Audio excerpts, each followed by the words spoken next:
The Vakwangali supremacy dispute has been ongoing since the death of Hompa Daniel Sitentumpasi in 2014.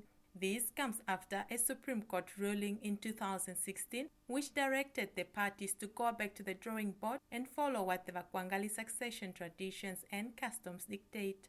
That was after the coronation of Eugene Siwombe in 2015 as Hompa, which was declared unprocedural. The meeting at Kahenge was meant to update the Vakwangali people on the succession. We already paved the way of coronating the Hompa as per cultural norms. That part we did. Hompa Eugene Siwombe was coronated.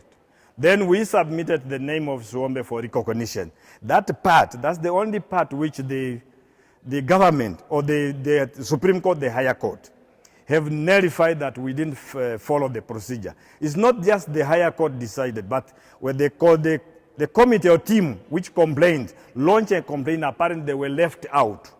So during that process, now the Supreme Court decided that we should make inclusive, to include these people who complained for this process. The good thing for it is that the Supreme Court, neither the higher court, never said that Siwombe should not stand as a candidate or stand as a candidate.